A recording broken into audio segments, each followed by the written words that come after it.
साम लफ़्ज़ चवण में लिखण में तमामु आसान आहे, पर इहो लफ़्ज़ एॾो भारी आहे, एॾो वज़नदार आहे।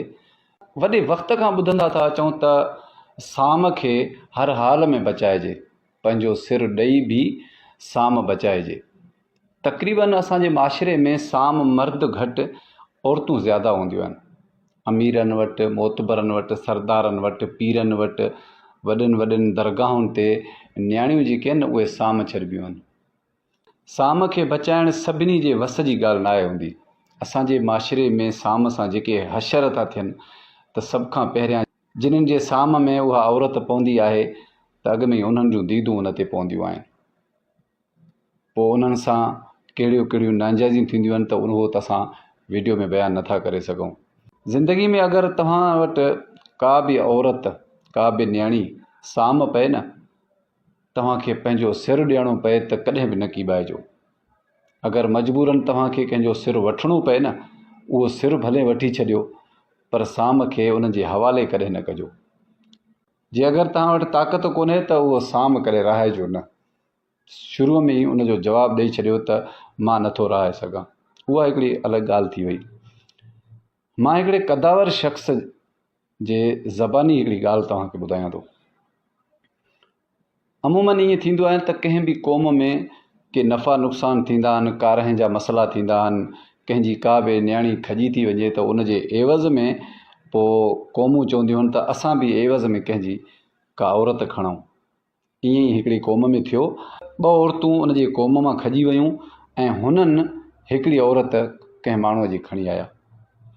उहो पंहिंजे सरदार वटि अची उन्हनि रहाई। सरदार पंहिंजे कोट में छोकिरीअ खे मोकिले छॾियो ऐं पंहिंजे घर इतला करे छॾियो।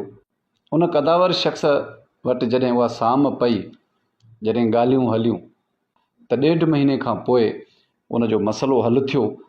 उन साम खे को वठणु आयो। सरदार पंहिंजे ओताक ते वेठो हुयो ऐं जीप जेका आहे त ओताक खां ॿाहिरि उन शख़्स बीहारी। हिन पंहिंजे घर ॾे इतला करायो त उहा छोकिरी जेका आहे, जेका असां वटि रहियल आहे, त उनखे वठी अचो, उनखे ॿाहिरि मोकिलियो त उन जा मालिक आया आहिनि।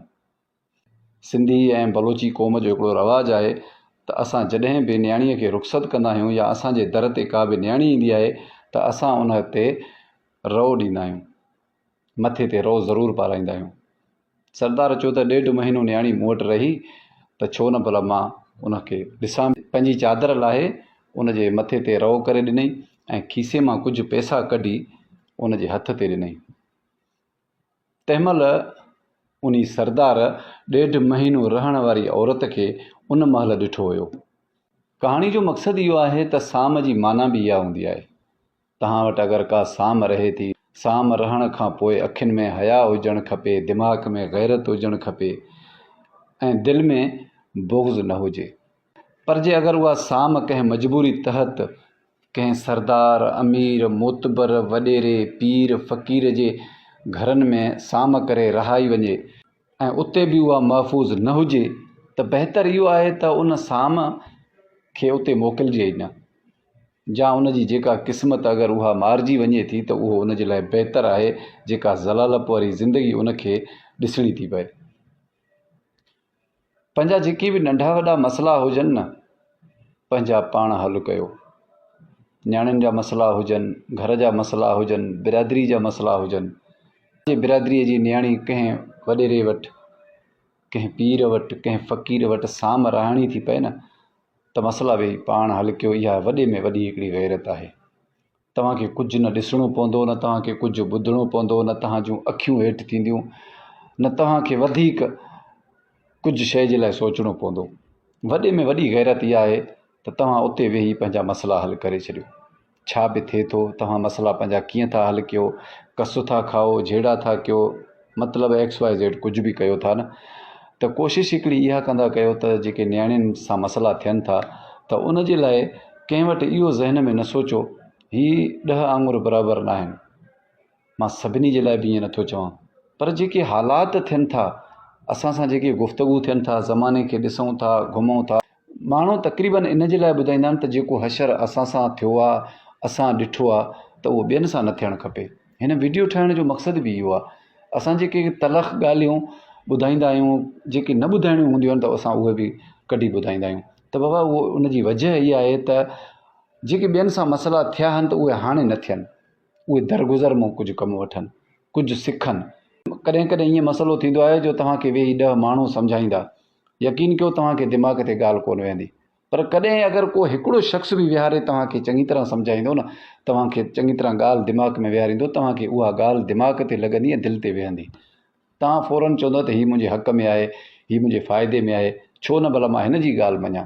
तक़रीबन असां मौज़ू इन जे लाइ खणी ईंदा आहियूं त जीअं माण्हुनि ताईं भलायूं पहुची सघनि, माण्हुनि खे फ़ाइदो पहुची सघे।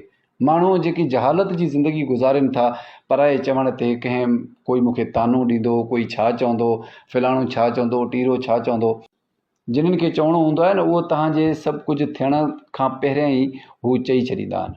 त तव्हां पोइ उन्हनि माण्हुनि जी परवाह न कयो त फलाणो छा चवंदो, टीरो छा चवंदो। मेन मौज़ू तरफ़ अचां थो त असांजो मेन ही जेको मौज़ू हुयो न, उहो आहे साम। गैरत इनखे चइबी आहे त साम ते कॾहिं बि को आङुर न खणे ऐं साम सलामती सां मालिकनि ताईं पहुचे। ऐं उन जे लाइ अगरि तव्हांखे को नफ़ो नुक़सानु करिणो थो पए ऐं तव्हांजो नफ़ो नुक़सानु थिए थो त कॾहिं बि कीबाइजो न।